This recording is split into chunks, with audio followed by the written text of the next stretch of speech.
So they die. Some will unfortunately not survive, and it could be because they've had infections, or they've had a stroke, or they've had one other complication or the other.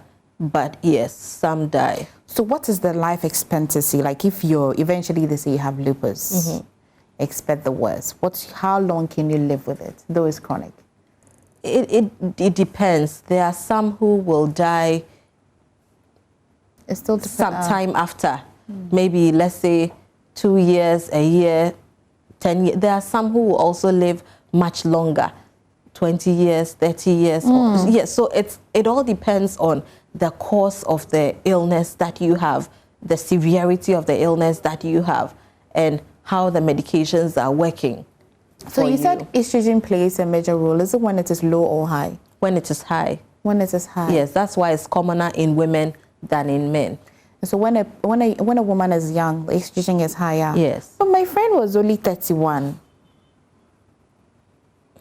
As for disease, MFA, there are 15-year-olds who have been diagnosed with SLE. Is it quite common in Ghana? How overwhelmed are you with such cases in Korle Bu particularly? So unfortunately, we don't have any epidemiological studies that have been done, and about 5% of inpatient admissions have been because of lupus or SLE-related conditions. So that is what I know now.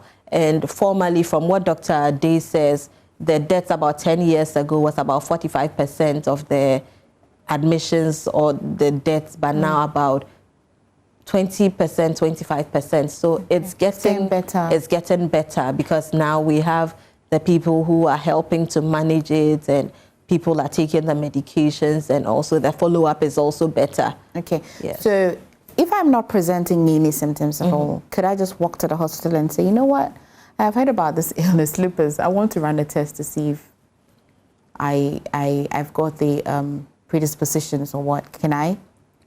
It's possible, but you see, even in medicine, you don't just like request for labs for requesting sake. And when we talk about screening too, you're talking about people who are at risk, like a population that is at risk. So let me give an example. If I'm not sexually active, why do I go do a pregnancy test?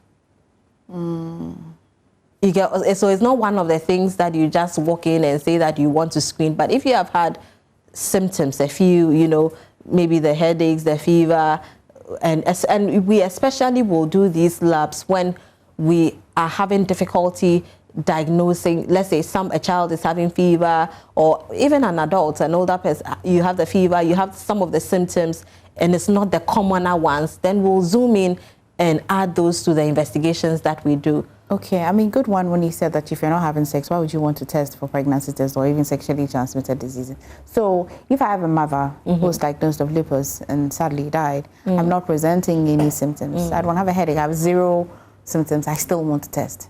Are there, do we have facilities? Oh, we do. We do. Okay. We do. But then even with the labs, it will need to be requested by the doctors. So we can request the labs for you to do. But chances are that if you don't have any symptoms, your labs will come out normal. Okay. Yeah, so that's the other thing. So sometimes it's also so that you don't waste resources. Because how affordable or expensive is the tests are expensive, I must say.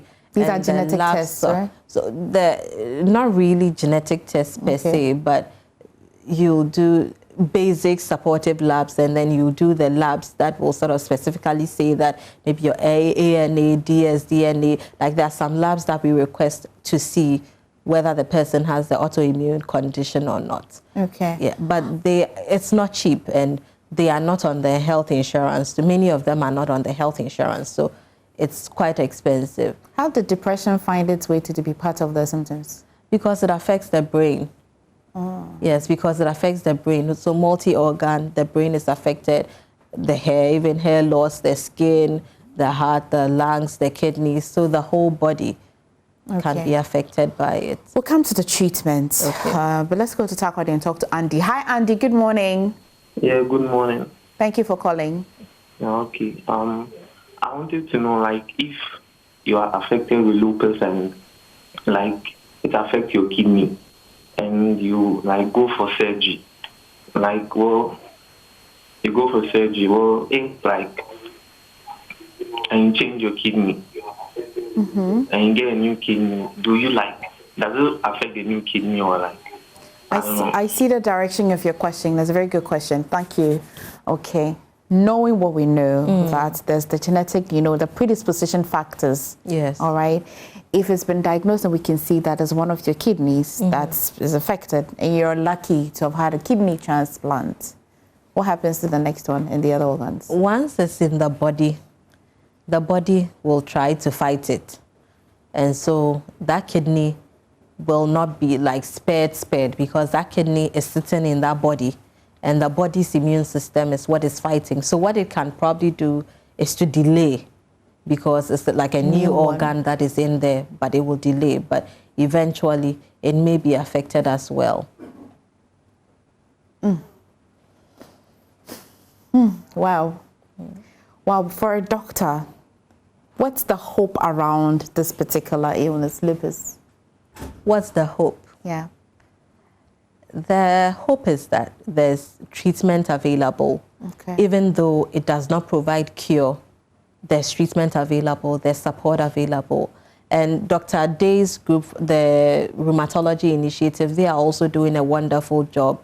There's a support group. If you have any questions or concerns or you are experiencing some of the symptoms, you can call in, they'll direct you, and you will speak to somebody who can help you to make the diagnosis. And they have a community of people who are affected by these autoimmune conditions, the SLE, and you see some hope for them. They are sharing their experiences, and generally the outlook is better. Okay. Even though it is not everyone who will sort of survive, the outlook is still much better now than it was years ago. And that's something to be thankful for. Okay. And with all the conditions that we have in the world, I mean, someone will say something must kill a man. I mean, everybody has their own peculiar, and for many of these chronic conditions, the hope really is in the now.